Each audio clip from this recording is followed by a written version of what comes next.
நாம் தினமும் சாப்பிடும் உணவு நம் தட்டிற்கு வருவதற்கு பின்னால் ஒரு மாபெரும் உலகளாவிய சங்கிலி இருக்கிறது என்பது உங்களுக்கு தெரியுமா?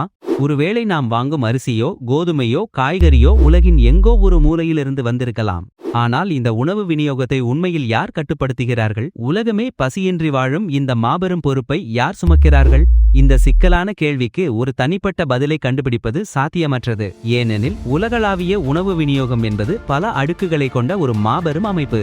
உலகளாவிய உணவு விநியோக அமைப்பின் இன்றைய வடிவம் பல தசாப்தகால பரிணாம வளர்ச்சியின் விளைவாகும். இரண்டாம் உலகப் போரினால் ஏற்பட்ட உணவு பற்றாக்குறை மற்றும் பசி சர்வதேச சமூகத்தின் கவனத்தை ஈர்த்தது. இதன் விளைவாக ஐக்கிய நாடுகளின் உணவு மற்றும் வேளாண்மை அமைப்பு 1945ஆம் ஆண்டு நிறுவப்பட்டது. இதன் முக்கிய நோக்கம் உணவு பாதுகாப்பை மேம்படுத்துவதும் ஊட்டச்சத்தை உயர்த்துவதும் ஆகும். இந்த காலகட்டத்தில் பல நாடுகள் தங்கள் உணவு உற்பத்தியை அதிகரிக்கவும் பசிப்பட்டினியை குறைக்கவும் தேசிய அளவில் கவனம் செலுத்தின. பசுமை புரட்சி 1960 1970களில் இந்த காலகட்டத்தில் உயர்தர விதைகள், உரங்கள் மற்றும் நீர்ப்பாசன முறைகளின் அறிமுகம் மூலம் குறிப்பாக ஆசியா மற்றும் லத்தீன் அமெரிக்காவில் தானிய உற்பத்தி வியத்தகு முறையில் அதிகரித்தது. இது பல நாடுகளில் உணவு பாதுகாப்பை கணிசமாக மேம்படுத்தினாலும் சுற்றுச்சூழல் பாதிப்புகள் மற்றும் சிறு விவசாயிகளின் மீதான சமூக பொருளாதார ஏற்றத்தாழ்வுகள் போன்ற புதிய சவால்களையும் உருவாக்கியது. உலக உணவு திட்டம் வேர்ல்ட் ஃபுட் புரோகிராம் 1961ஆம் ஆண்டு நிறுவப்பட்டு அவசர கால உணவு உதவிகளை வழங்குவதில் முக்கிய பங்கு வகிக்க தொடங்கியது.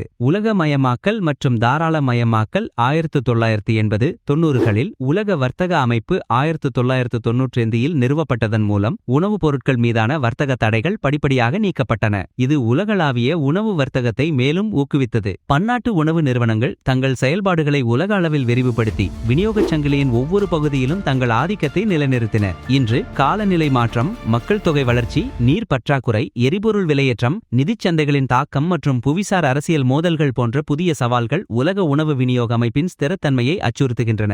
நிலையான உணவு உற்பத்தி மற்றும் விநியோக முறைகள், உணவு இழப்பு மற்றும் கழிவுகளை குறைத்தல் மற்றும் அனைவருக்கும் உணவு கிடைப்பதை உறுதி செய்தல் ஆகியவை இந்த நூற்றாண்டின் முக்கிய இலக்குகளாக மாறியுள்ளன. ஐக்கிய நாடுகள் சபையின் நிலையான வளர்ச்சி இலக்குகள், குறிப்பாக பசி இல்லை ஜீரோ ஹங்கர், உலகளாவிய உணவு பாதுகாப்பை அடைவதற்கான ஒரு கூட்டு முயற்சியை வலியுறுத்துகின்றன. உலக உணவு விநியோகம் என்பது ஒரு தனிப்பட்ட நாடு அல்லது ஒரு சில நிறுவனங்களின் கைகளில் இல்லை. இது மிகவும் சிக்கலான பல அடுக்குகளை கொண்ட ஒரு மாபெரும் அமைப்பு. இதில் நாடுகள், சர்வதேச அமைப்புகள், பன்னாட்டு நிறுவனங்கள், சிறு விவசாயிகள் என பலரும் முக்கிய பங்கு வகிக்கிறார்கள். இந்த உணவுச் சங்கிலியின் ஒவ்வொரு பகுதியிலும் ஒரு சில பெரிய சக்திகள் ஆதிக்கம் செலுத்துகின்றன. உலகின் பெரிய விவசாய நாடுகள் உலக அளவில் அதிக உணவுப் பொருட்களை உற்பத்தி செய்கின்றன.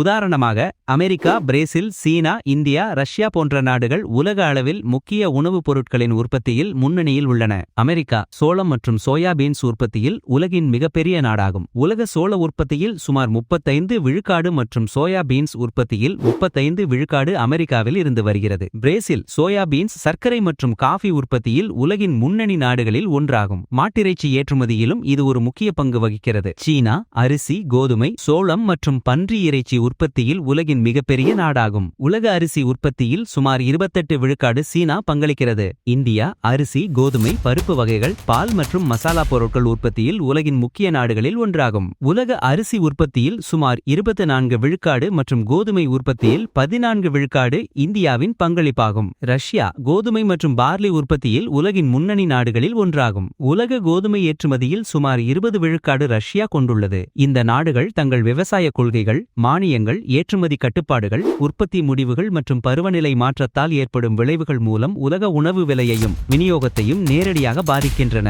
உதாரணமாக, ஒரு பெரிய உற்பத்தி செய்யும் நாட்டில் ஏற்படும் வறட்சி அல்லது வெள்ளம் உலக சந்தையில் அந்த பொருளின் விலையை கணிசமாக உயர்த்தக்கூடும். இவை பசி மற்றும் ஊட்டச்சத்து குறைபாட்டை எதிர்த்து போராடுவதிலும் உலகளாவிய உணவு வர்த்தகத்தை ஒழுங்குபடுத்துவதிலும் முக்கிய பங்கு வகிக்கின்றன.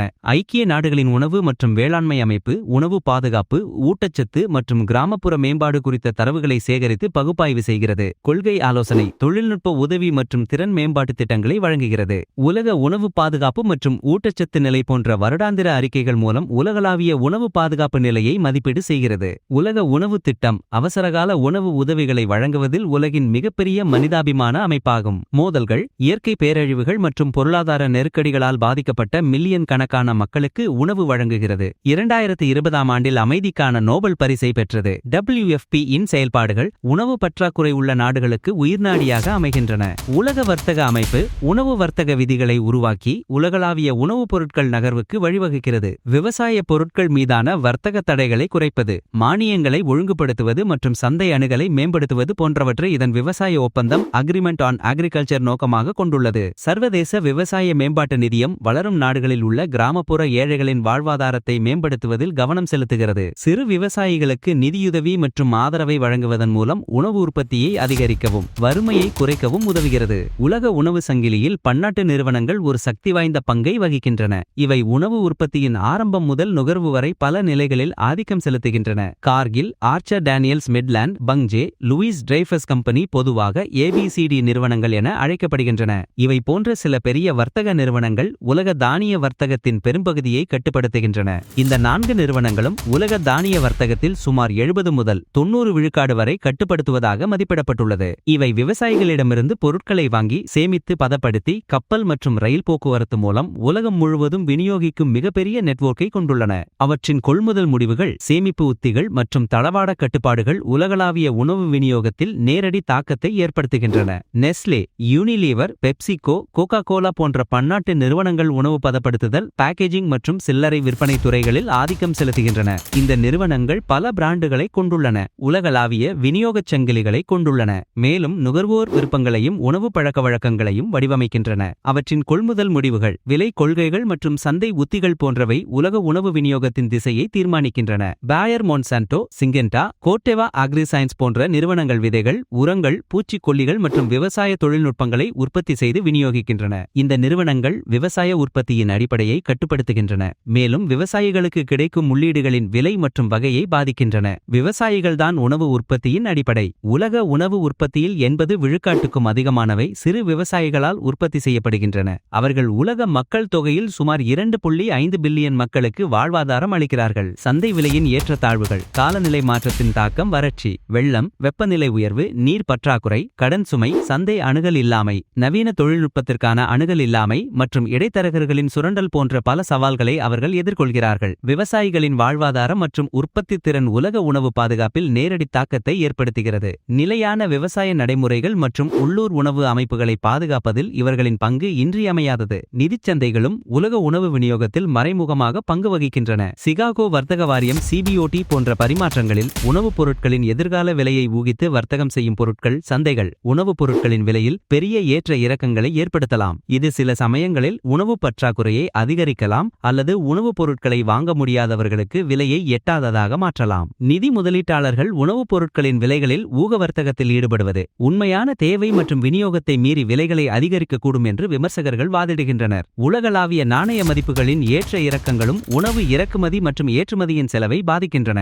இது நாடுகளின் உணவு பாதுகாப்பில் தாக்கத்தை ஏற்படுத்துகிறது. மேலே குறிப்பிட்ட அமைப்புகள் மற்றும் நாடுகள் இருந்தாலும் சில சமயங்களில் உணவு பற்றாக்குறை ஏன் ஏற்படுகிறது என்பதற்கு பல காரணங்கள் உள்ளன. உலகளவில் உற்பத்தி செய்யப்படும் உணவில் 1/3 பங்கு சுமார் 1.3 பில்லியன் டன்கள் இழக்கப்படுகிறது அல்லது வீணாகிறது என்று ஐக்கிய நாடுகள் சபையின் FAO மதிப்பிடுகிறது. வளரும் நாடுகளில் அறுவடைக்கு பிந்தைய இழப்புகள், மோசமான சேமிப்பு, போக்குவரத்து வசதிகள் அதிகமாக உள்ளன. அதே சமயம் வளர்ந்த நாடுகளில் நுகர்வோர் மட்டத்தில் அதிகப்படியான கொள்முதல், காலாவதி தேதி கழிவுகள் அதிகமாக உள்ளன. இந்த இழப்புகள் பசியின்றி வாழும் மக்களுக்கு உணவு கிடைக்காமல் செய்கின்றன. உலகளாவிய வெப்பநிலை உயர்வு, தீவிர வானிலை நிகழ்வுகள், வறட்சி, வெள்ளம், புயல்கள், கடல்மட்ட உயர்வு மற்றும் புதிய பூச்சி நோய் அச்சுறுத்தல்கள் ஆகியவை விவசாய உற்பத்தியை கடுமையாக பாதிக்கின்றன.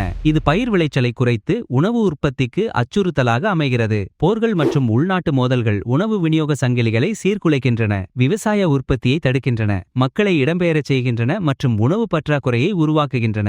உதாரணமாக, உக்ரைன் மீதான ரஷ்யாவின் படையெடுப்பு உலக கோதுமை மற்றும் உரச்சந்தைகளில் பெரும் தாக்கத்தை ஏற்படுத்தியது. உணவு கிடைப்பது என்பது பெரும்பாலும் பொருளாதார அணுகல் சார்ந்த பிரச்சினையாகும். போதுமான உணவு உற்பத்தி செய்யப்பட்டாலும் வறுமை மற்றும் வருமான சமத்துவமின்மை காரணமாக பலரால் உணவை வாங்க முடிவதில்லை. இது ஊட்டச்சத்து குறைபாடு மற்றும் பசிக்கு வழிவகுக்கிறது. பல வளரும் நாடுகளில் சாலைகள், சேமிப்பு வசதிகள், குளிர்பதன சங்கிலிகள் மற்றும் சந்தை அணுகல் போன்ற அடிப்படை உள்கட்டமைப்பு இல்லாதது உணவு இழப்பை அதிகரிக்கிறது மற்றும் விவசாயிகளுக்கு தங்கள் விளைபொருட்களுக்கு நியாயமான விலையை பெற தடையாக உள்ளது. விவசாயம் உலகின் புதிய நீரில் சுமார் 70 விழுக்காடு பயன்படுத்துகிறது. பல பகுதிகளில் அதிகரித்து வரும் நீர் பற்றாக்குறை உணவு உற்பத்தியின் எதிர்காலத்திற்கு ஒரு பெரிய அச்சுறுத்தலாக உள்ளது. ஆகவே உலக உணவு விநியோகம் என்பது ஒரு தனிப்பட்ட சக்தியின் கைகளில் இல்லை. இது நாடுகளின் கொள்கைகள், சவால்கள்: சர்வதேச அமைப்புகளின் தலையீடுகள், பன்னாட்டு நிறுவனங்களின் வர்த்தக உத்திகள், விவசாயிகளின் கடின உழைப்பு மற்றும் நிதிச் சந்தைகளின் ஊகங்கள் என பல காரணிகளின் கலவையால் இயங்கும் ஒரு மாபெரும் சிக்கலான அமைப்பு.